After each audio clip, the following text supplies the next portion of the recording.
Good afternoon. I'm Dee Talmadge, Chair of Women in Philanthropy at the University of Toledo. Welcome to our virtual presentation of UToledo ROTC History and Mission of a Distinguished Program. Thank you to Thea Sawicki, Kelly Andrews, and the Education Committee for organizing this event. And thank you to the University College Alumni Association affiliate for joining us in presenting this event today. Women in Philanthropy is pleased to support the University of Toledo through annual events to departments across the campuses funded through our annual membership dues. We are passionate about supporting the University of Toledo and building relationships among a community of philanthropic women who care about the University of Toledo. Towards that end, we are very pleased to provide educational programs such as this one today that lead to a better understanding of how the university is helping to improve lives across Northwest Ohio and beyond. A couple of housekeeping details. Should you have questions for the presenter, please submit those via the chat window. Today's session will be recorded and posted online for those who may wish to view it again or who are unable to attend today. Now it is my pleasure to introduce to you Kelly Andrews, co-chairman of the Women in Philanthropy Education Committee. Kelly? Great. Thanks, Dee. Yes, I'm Kelly Andrews. I'm co-chair of the Women in Philanthropy Education Committee, and I'd like to welcome you to this afternoon's presentation sponsored by Women in Philanthropy and UToledo's University College Alumni Association.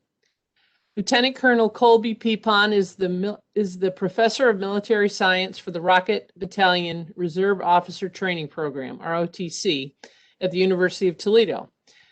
The Rocket Battalion's mission is to partner with local programs, organizations, and the community to educate and inspire students to become future Army officers of the highest character, commitment, and competence. Lieutenant Colonel Pepon is a distinguished military graduate from Tarleton State University and was commissioned in 2004 as active duty infantry officer. Lieutenant Colonel Pepon has served in a variety of diverse assignments in developmental, command, and staff positions from the tactical level to the strategic level. He has served in multiple combat deployments in Iraq or Afghanistan and has traveled throughout the Middle East and Africa. Master Sergeant McGinnis is the senior military instructor and the commandant for cadets for the Rocket Battalion. He's a field artilleryman and has been in the Army for 17 years, serving in multiple combat deployments in Iraq and Afghanistan, and he's from Tulsa, Oklahoma. Captain King is a native of Toledo and graduated from Miami University in 2015. In 2015, she was commissioned on active duty as a field artillery officer, followed by assignments at Fort Bliss, Texas, Kuwait, and Fort Sill, Oklahoma, prior to joining the Rocket Battalion last summer. Second Lieutenant Weidman was commissioned last month from the Rocket Battalion as an active duty armor officer. She is scheduled to attend her basic officer leaders course next month at Fort Benning, Georgia. While at UT, she completed her bachelor's degree in criminal justice and was very active in ROTC, participating in all the specialty platoons, marksmanship, recon, and the Pershing rifles. Today, the aforementioned members of your Rocket Battalion will talk to us about the history and overview of the University of Toledo ROTC program. Colonel Pepon, take it away.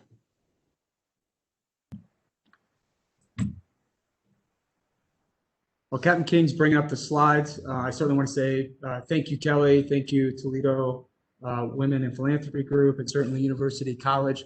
Paul, can you give us presenter rights so we could go ahead and display the slides, please?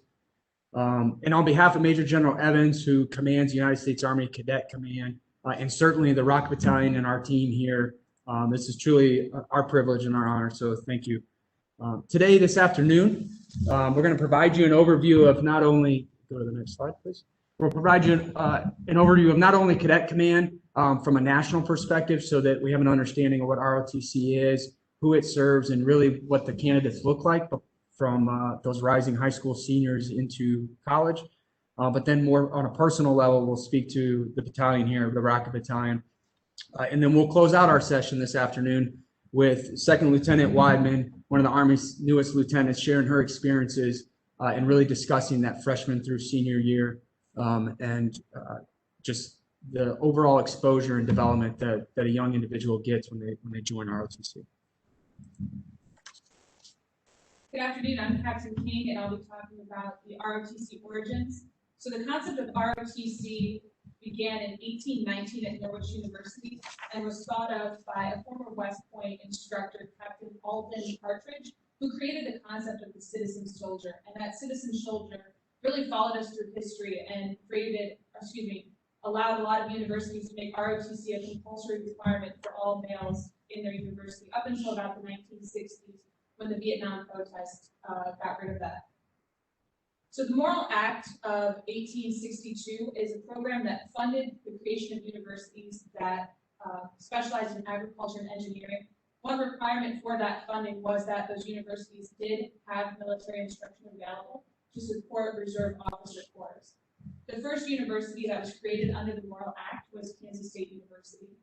The National Defense Act of 1916 expanded the Army and the National Guard and formally created what we now know as the Reserve Officer Training Corps and allowed us to have that formal federal funding of our program.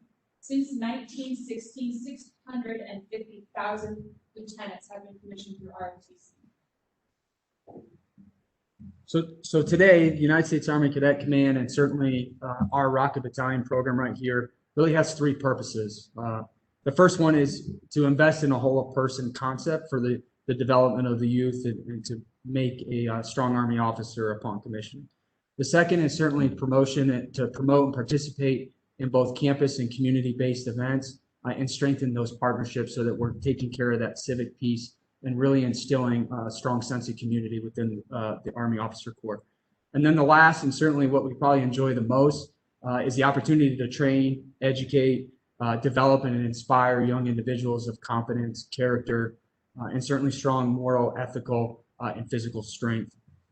As you see on the slide there, ROTC today consists of what we call host programs, 274 host programs. The Rocket Battalion here at the University of Toledo is considered a host program. Through those 274 host programs, ROTC extends in total to 975 universities. So an example of that would be for Toledo, we oversee ROTC opportunities at Lourdes University and Adrian College. So if there's a student that goes to one of those two universities, he or she would then come here to Toledo to participate in the Rocket Battalion program. And then geographically, as you see, it might be a little bit hard, but the ROTC is broken up into 8 geographic regions. There are programs in all 50 states, 4 U.S. territories, and then actually a couple countries too, such as Germany, Korea, Italy, and Japan. And one point of, I'd say, pride is that through all of these universities, both on the cadet and cadre side, all of us go to Fort Knox, Kentucky every summer, where in about 100 days, we push 10,000 cadets through some type of training, and that's some of the training that Lieutenant Weidman will discuss here in a little bit. On this slide, the Army Scholarship Program, if you look at the top left, this is certainly something that we're very proud of. From a merit-based perspective, ROTC is the largest grantor of scholarships. Last year alone, about 15,000 students received some type of financial incentive, which totaled a little over $350 million. There's multiple pathways that a young individual could either from high school get into ROTC or receive a scholarship after being in ROTC. The scholarships that we're talking here are traditionally 2, 3, or 4 years in length. They will either pay tuition and fees or room and board.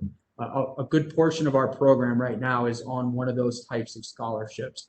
And then the last 2 bullets there, also some financial incentive, annual book stipend, and then there's a monthly stipend that all the contracted cadets get.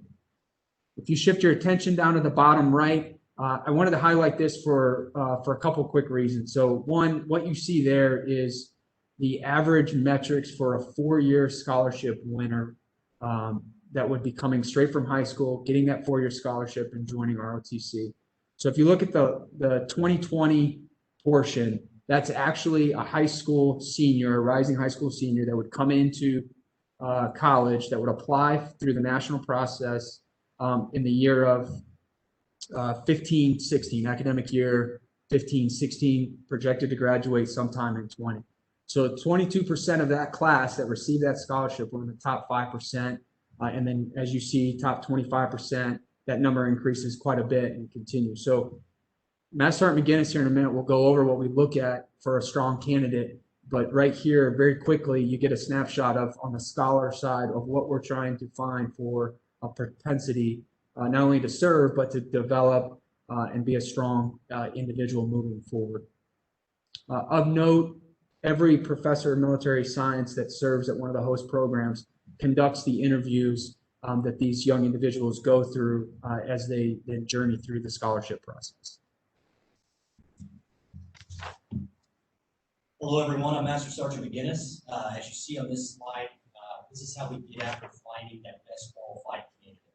So when we assess scholarship candidates, we want them to be well-rounded, right? So we look at what they've shown historically to be a leader, their athleticism, and what they've done academically so far to assess, who would be best fit for our program. As far as the photos go, on the top center, you can see one of our color guard teams, and they're leading a formation of cadets. On the lower left, you can see one of our freshman cadets getting after some deadlifts during one of our ACFT assessments. The ACFT is the Army Combat Fitness Test, and that's one of the 6 events. And in the lower right, you see one of our cadets during a leadership lab pulling some security. Okay, so this image here is one of our military balls. We have 2 military balls annually. This is our dining in from 2019. These are great events. They build a lot of esprit de corps. This is a chance for the cadets to kind of cut loose in a way. They're able to do some skits, provoke some good-natured fun at each other and some of the cadre as well. Okay, so after this slide here, we're going to get into a video. And it kind of outlines some of the activities and some of the events that take place here at the ROTC program. But it also shows our building and our area of operation, how we kind of improved it. When we got here in 2019, it was like the 1980s ball when they wanted their building back. So working hard, with the cadre here, we've been able to make some pretty good upgrades and updates to the building. Just to mention a few, we've added new paint. All the doors here in the facility have vinyl wrap on them. Looks real good. We've got new ceiling tiles with LED lighting. We've added a new chain of command board. We've added new signage that represents the university and the ROTC program. Our main stairwell has been resurfaced and painted. We've added flat screen televisions throughout the area of operations that show our upcoming events, and it shows our schedule week to week. They've got to create more awareness. And we constructed a really cool timeline in the main hallway that shows the history of the ROTC program, and it shows the history of the university as well. So without further ado, give us just a second here. We're going to switch over and play this video. Yeah, there'll be a short little intermission here for a second.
Don't forget to switch it.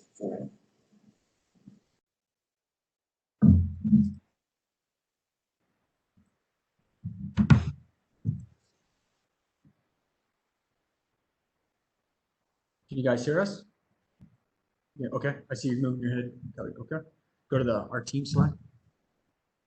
So we wanted to do just a quick virtual tour of the building for the fact that we realized that quite a few people have not either been at this location or knew where we were physically located, and we'll actually have a strip map here in a second. They'll go over that.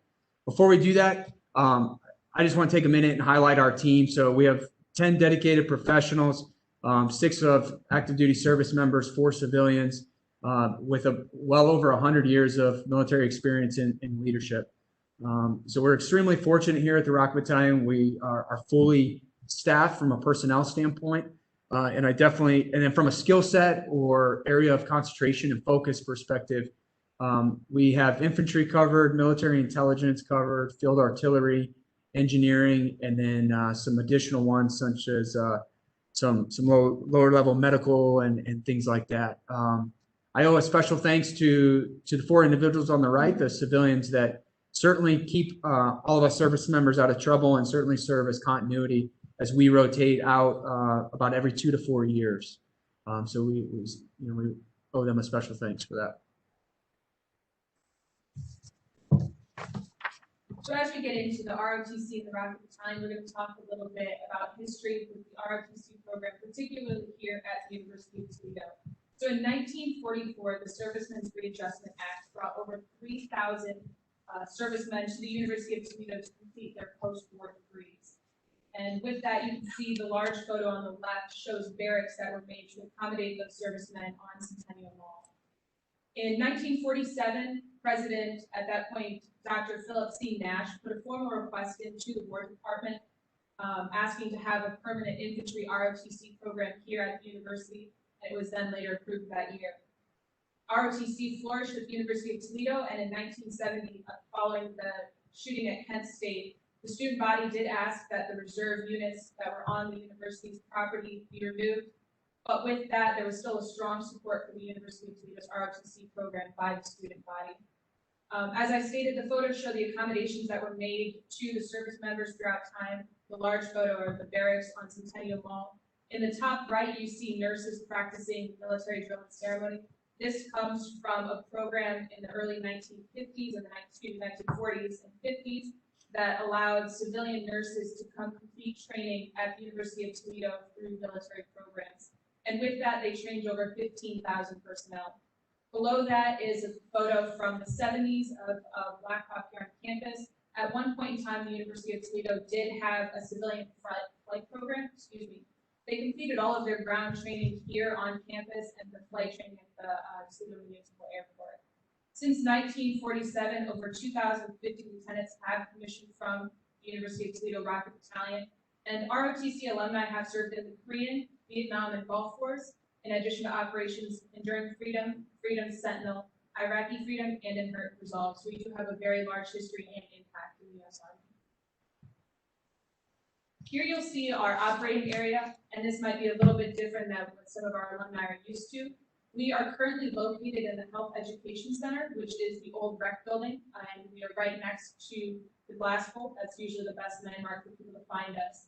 In addition to our area of operation, we do utilize Camp Perry and Fort Custer, which are National Guard bases, and they allow us to expand our cadets experiences and give them a lot of training opportunities. So we go up there twice a semester and conduct their weekend field training opportunities where they get the chance to shoot different types of weapon systems and really hone in on their military skills. As Colonel Pepon stated, we do have 2 crosstown schools, that is Lourdes University and Adrian College.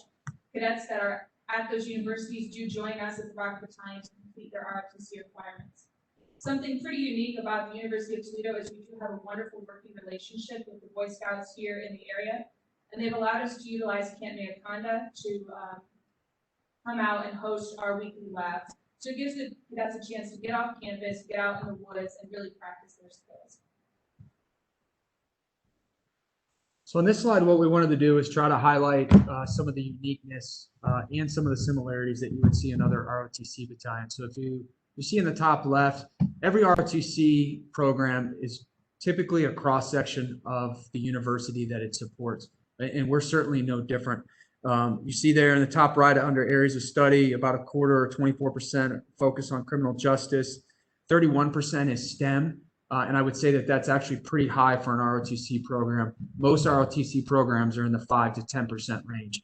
So again, when we think about that scholar, athlete, and leader, we have quite a few students and cadets that are focusing on some of your harder degree plans. And then over to the left, 17% are in nursing. So not only do we maintain a good cross-section of the university in terms of what the university is known for, but we're also still building on that legacy and the heritage that Captain King talked about from the earlier days in terms of 1942 and 47 with the engineering and the nursing side and the strength. And then the remaining 28% are a smattering of some of the other degree plans that are out there, certainly just as hard and so forth. Just over to the right, we like to highlight this in that something else that is a little bit unique to this particular university is the ratio between male and female. So 38% female, 62% male. That, when I first got here, was actually a little more 50-50. I did not run them away, I promise. But as Second Lieutenant Weidman just commissioned in December, those numbers fluctuate very quickly every semester. So if you look in the bottom left, over the course of 4 years, military science and leadership, academically speaking, a cadet is going to have about 216 lessons, and that's from that freshman to senior year. They do come out of here with a military science and leadership minor, which is not at every ROTC program, although that is definitely growing. We are extremely proud of the fact that this year we're going to have 3 distinguished military graduates commissioning. If you take that into consideration with the number right below it, which is we're scheduled to see 16 graduates and new second lieutenants this year, that gives you an idea real quick on how, the percentage in terms of distinguished military graduates. And to get the DMG classification, it's the top 20% across the nation.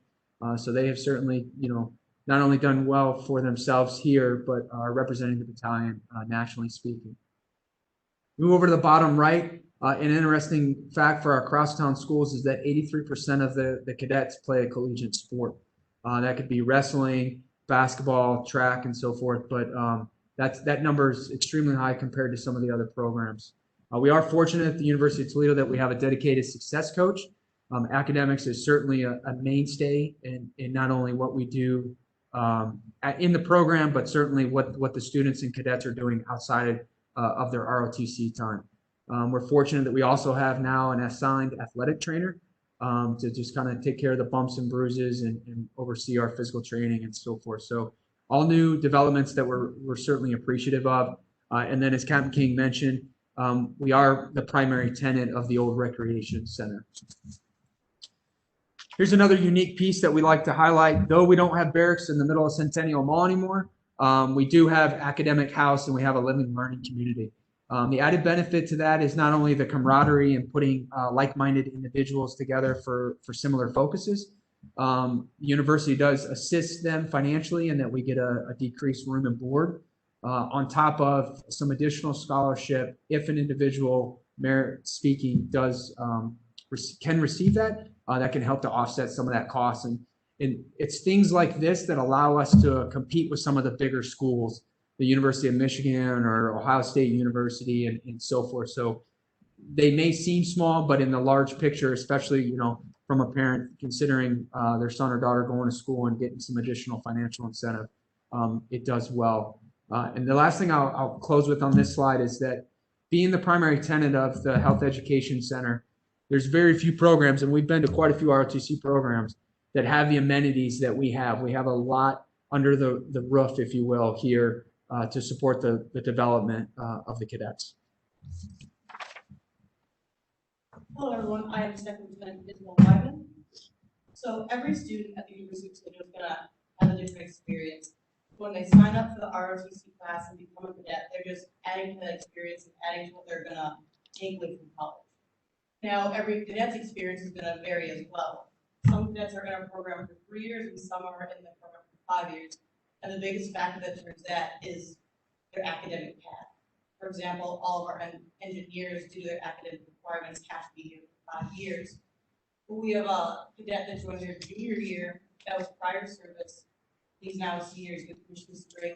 he's only going to be here for 2 years. You can see how it really varies on the different factors. Some cadets join and come out of high school with a 4-year scholarship, and then there are cadets like me. I joined my freshman year. I was in for a few semesters. They show leadership potential, and then they apply and receive the scholarship contract later on. I received my contract at the beginning of my junior year. So throughout this slide, I'm going to kind of explain to you what a cadet can expect to experience in their 4 years here.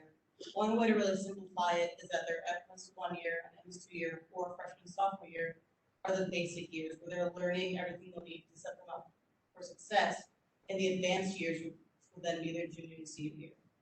So to hone in a little bit more, their freshman or MS1 year is instructed by Master McGinnis, and this is where they learn the absolute basics and get their military background. They'll be taught how to hold a flag correctly, how to properly march, how to address officers and non-commissioned officers. We'll teach them the basic makeup of a squad, tell them how multiple squads make up a platoon, multiple platoons make up a company, and multiple companies make up a battalion. And we do this because here at the University of Toledo, we are the Rocket Battalion, and we want all our kids to know how they fit in our organization. From a tactics perspective, they're in the crawl phase. We understand that this is all very new to them and they're seeing it for the first time. When I was a senior, what we would do is we would separate all the freshmen during the labs, put them in a different training area. They could go at that crawl or slower pace throughout their mission. And then if they maybe forgot the next step, there's always a senior there near them to help them through the rough patch and make sure their mission was completed successfully. Another thing they can anticipate to see their freshman year is that they'll be introduced to the different leadership styles there are. And we do this so that when they're all laid out in front of them, they can see which ones has characteristics that they identify with and which ones they don't identify with. Then going forward, they can see what kind of leader they want to develop into. So then moving into your sophomore or MS2 year, this is now the walk phase of tactics. So it's a little deeper than the basics, and you start to get taught the more detailed responsibilities of the higher platoon leadership, like the platoon leader, platoon sergeant, and you really start to see how all these moving parts work together. Another big part of this year is that you'll be introduced into operations orders. And what an operations order is, it's an order you'll receive from a superior that comes to mission. When you receive it, you'll have to analyze it and comprehend it, and then brief it to your subordinates or your platoon, and then successfully complete that mission. I don't want to say this is a hard process, but it definitely is lengthy. I spent a whole semester on my sophomore year, and you definitely have to stay on top of your studies to get a good grasp on it. Another thing you'll expect to see your MS2 year is that you'll start to be put into the lower level leadership positions in our battalion and during our labs. And this could be a team leader or a squad leader. So then there's the MS3 year or your junior year, and there are two big takeaways from this year. The biggest is that it's meant to prepare you for advanced camp. And what advanced camp is, it's a 37-day mandatory training that all cadets must go to between their junior and senior year. It's at Fort Knox, Kentucky. When I went, I got tested over marksmanship, land navigation, field medicine, grenade throwing, and then I spent 2 weeks in the field. And during this field time, you get put into different training areas, you get different leadership positions, and you're doing different missions, and you're evaluated to see if you can practically apply everything you've learned your last 3 years in ROTC. The other big takeaway from your junior year is that we really want our cadets to fully commit to themselves from a leadership perspective. They will now be put into company level leadership, and with this, they can be put in charge of 14 to 40 underclassmen cadets, and with that comes responsibilities. And then from a tactics perspective, the juniors are now at the run phase. So during the labs, they are given that operations order, and they're expected to analyze it, brief to their platoon, and then successfully conduct the mission. During these labs, there are seniors there, but they are there to observe and evaluate the juniors. We tell them afterwards what they did well and what they should work to improve on. And we try and do this in a way that mimics what they'll see during the summer at advanced camp. So then your senior year or MS4 year. This was my favorite year in ROTC because it was so different from all the others. It is after advanced camps, you really take a step away from tactics and you get taught lessons that are meant to create quality and competent lieutenants. We had classes over finances, classes over how to give our non-commissioned officers their counseling forms correctly, and we have class over what to do if one of our soldiers comes to us with a crisis and how to properly help them through it. Because as a young officer, as a second lieutenant, one of your biggest responsibilities is to make sure your platoon is always taken care of, from a military aspect and a civilian aspect. Another unique thing about your senior year is that you're now put into battalion level leadership. And with this, the seniors plan every training event that our battalion does. This varies from our lead lab, our weekend long field training exercise that we conduct every semester, and then the things aside from tactics like our military ball or any fundraising that we do. Another cool event we do our senior year is we travel down to the Gettysburg Civil War site to conduct an on-the-ground battle analysis. And this is kind of a capstone to end our 4 years here in the program. We travel down with your whole senior class and your senior instructor, who is Lieutenant Colonel Pepon. And it's just a great way to end your years here. So at the bottom of the screen, the bottom left, you see something called basic camp. I went to basic camp not between my freshman or sophomore year, but between my sophomore and junior, just because there was a spot available and I volunteered. The basic camp is basically a 1 month compacted version of what our enlisted soldiers go through at basic training. And I thought it was very interesting to see when I came back, people verbally expressed to me that they saw a difference in my academics and how I performed in ROTC. Because at basic camp, I was taught a sense of discipline and individual responsibility that I didn't have before. And I thank basic camp for how successful I was my junior and senior years. I think it helped me get to the level I needed to be at. So in the next green box, there's cadet professional development training. On the next slide, I'm going to get a little more in depth about this and give you some examples of what that is. And then I already reviewed advanced camp. If anyone would like me to go that further, if you have any questions, please just leave that in the comment section. Other than that, next slide, please. So on the past slide, I gave you kind of an overview of what you can expect in 4 years in our program. But now I'm going to kind of hone in and talk about the requirements that cadets have every week. So we do require mandatory physical training, or PT, every Monday, Wednesday, and Thursday from 06:30 to 07:30. Some exercises you can expect to see are circle workouts in our gym, group ability runs around campus, ruck marches around campus. Our seniors really work to use everything that's available around campus to ensure that the workouts are unique and creative, and we aren't doing the same thing every week. And I would be lying to you if I said there were some days where I did not love waking up at 5:30 in the morning to go work out. But this really is important, and I'm glad we make this mandatory for our cadets. It not only prepares you for your obligation once you're in the real Army, it just helps all of our cadets maintain that physical standard, which is so important.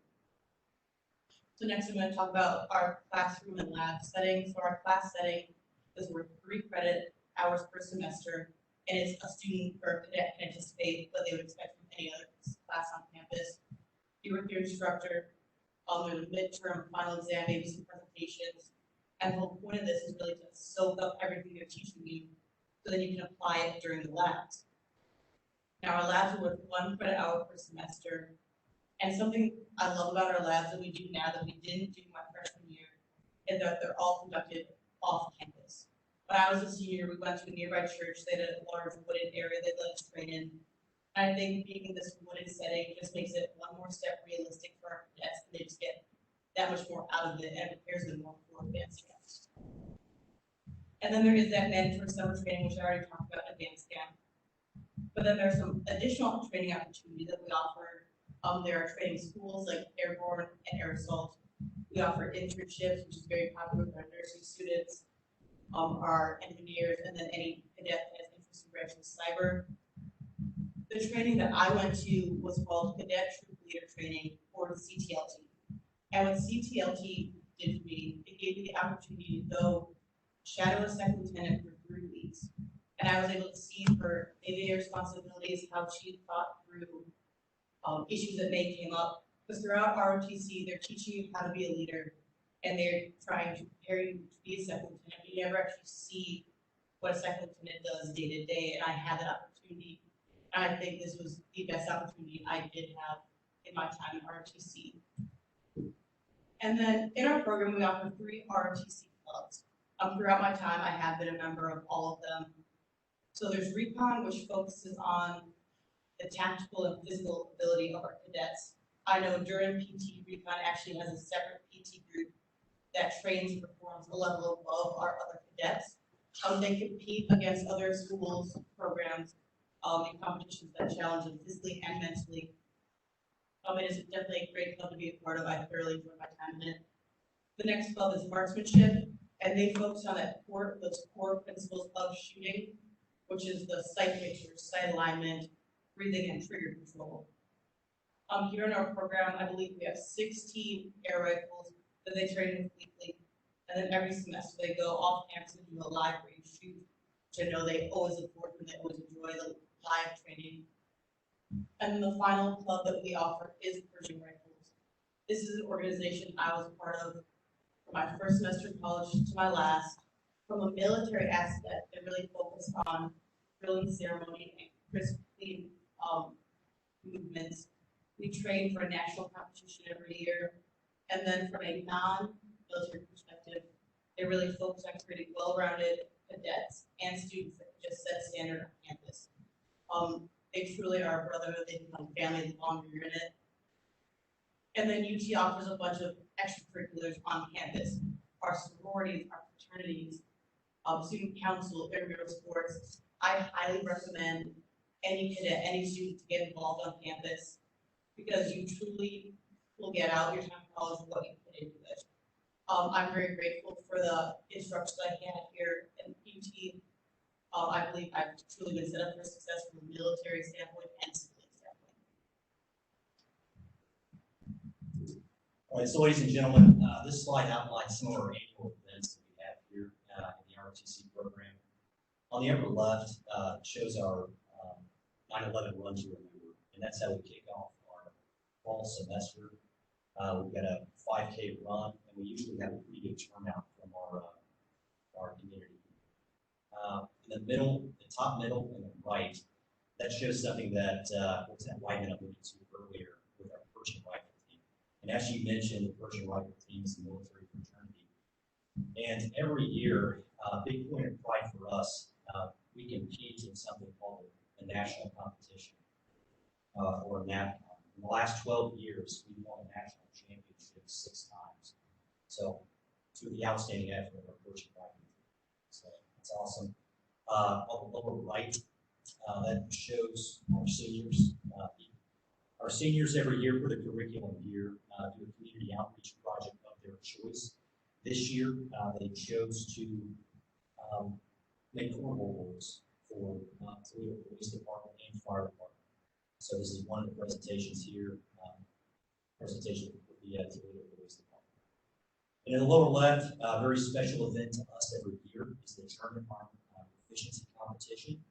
All right, this is where service members and ROTC cadets can compete against standards set forth by the German Army to qualify to wear the German Army's proficiency badge. You can earn gold, silver, and bronze, and you're able to wear that badge on your uniform for the remainder of your time in the military. It's a very special time, and there we've got 2 German sergeant majors that came down to witness the event. And we can have anywhere from 15 to 20 different programs, ROTC cadets here at the University of Toledo competing where we have this event. So Kelly, we're gonna pass it back over to you because that closes out our portion.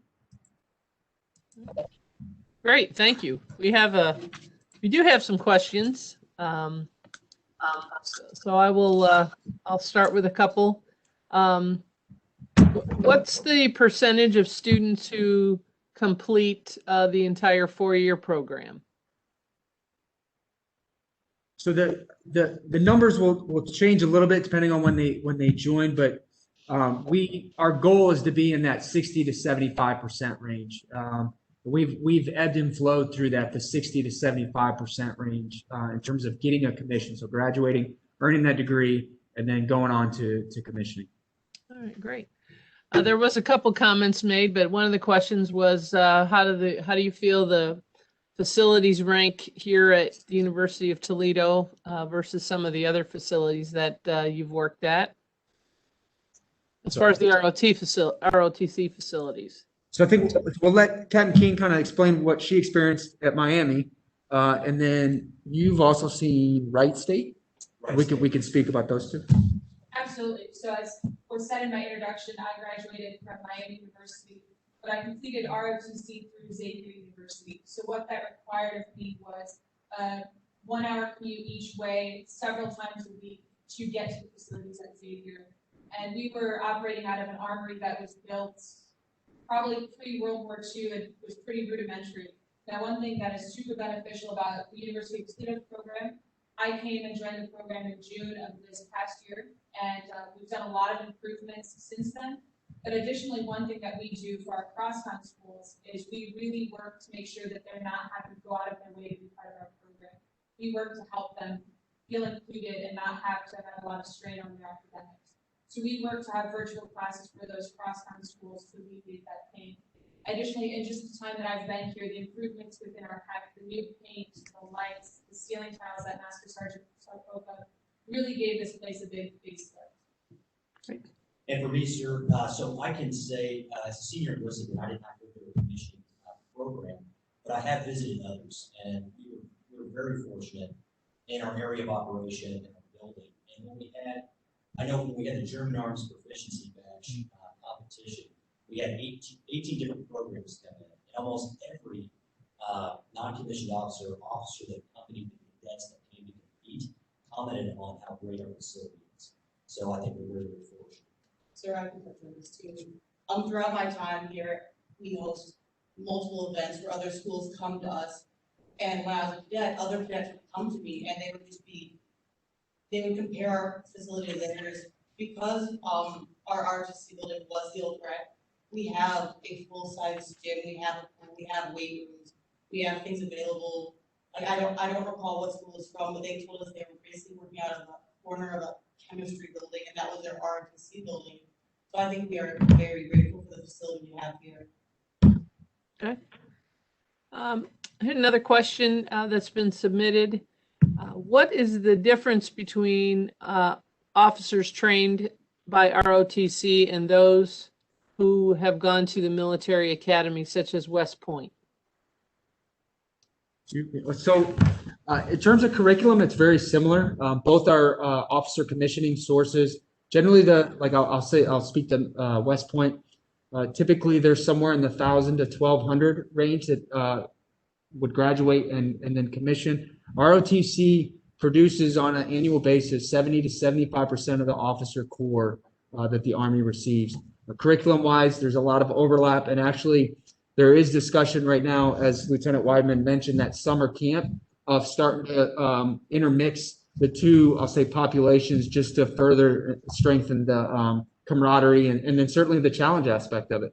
That's a national training event where the young adults are brought together and really are challenged on a peer leadership level. Okay, great. Thank you. What impact, if any, has COVID had on recruiting efforts, and do you anticipate incoming student numbers to stay the same, increase, decrease the next couple of years?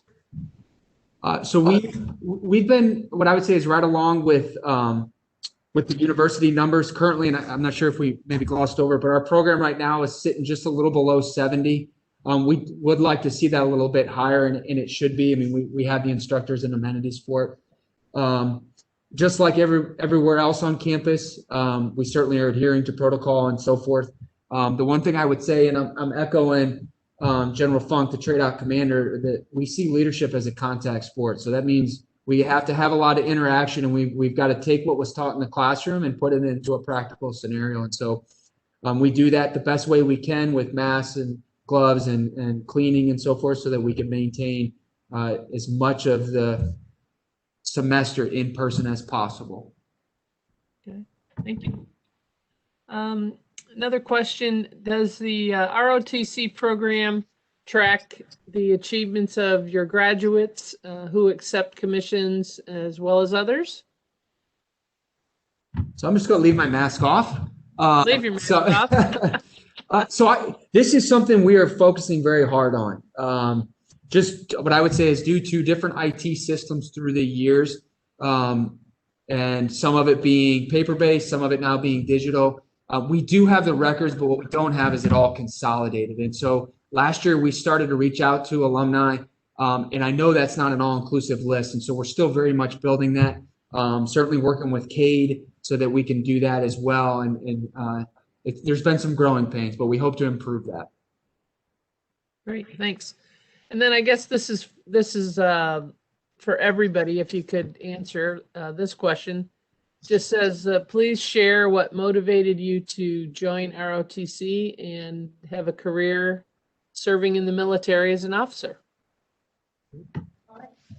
So, as I said, I'm from Toledo, or as I'm from Toledo. I graduated from St. Ursula, and I had my sights set on Miami University. That was the gold standard. That's where I wanted to go, and I was excited to get accepted and get some scholarships to go there. Reality hit me pretty hard my freshman year when I got there, and I truly understood how expensive college was, and I was not willing to accept the student loans that it would take me to graduate from Miami University. My solution to that was I had peers that were in the ROTC program, and they recommended to me that I try it. And truthfully, it's something that I very much fell into and found my groove. I joined the ROTC program second semester of my freshman year, and I loved it. I flourished in it, and I was lucky to be able to join the National Guard. They helped pay for my school, and I accepted the commission on active duty after that. Why, sir? So for me, my track, I was a first sergeant, a company first sergeant for a couple of years. I did well because they take the top 20% of first sergeants that served in that capacity, and they make them senior military instructors in the ROTC program. So the Army called after 2 years. I didn't know what was next for me, but the branch said, hey, you've done a great job. Now you're going to go to the University of Toledo. So, I said, okay, let's do it. I was excited about it, came here, and I'm loving the experience. Loving, transferring what I've learned over years and years of service to these young cadets.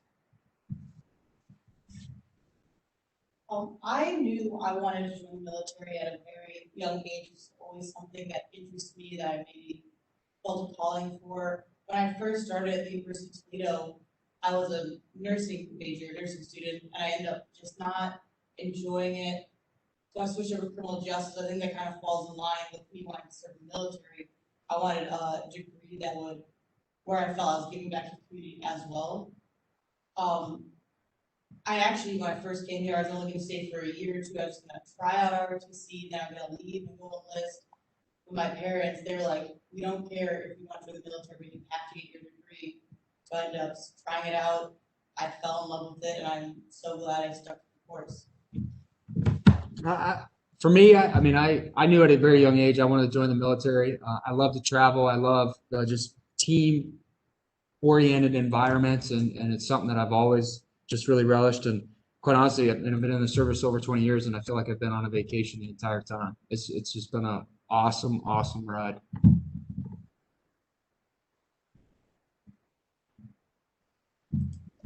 I think those were the basic questions that came up in the chat. There was someone that asked about Pershing rifles, but I think the question was answered that they still are an active part of ROTC. So that question was answered for sure in the presentation. I think those are all the questions that came in. Barb, do you want to take it from here? I absolutely can. Excuse me. It is an honor and privilege to have ROTC in University College. It just really completes the college. So thank you for that very good presentation. I want to thank the people who participated. I understand we have ROTC alumni, we have University College alumni, we have women in philanthropy folks here, as well as their friends. So I wanted to thank you for that. A lot of times after these presentations, people say, how can I help? What can I do? And Paul's going to put in the chat a link to, excuse me, I've got a cool, a link to our ROTC Foundation, to where you could give if you would like to. We've done a lot of upgrading, but there's still more to be done in the college and in the building. So I want to thank everybody for coming. Feel free to reach out to me or Colby, and we can answer any questions. Have a great evening.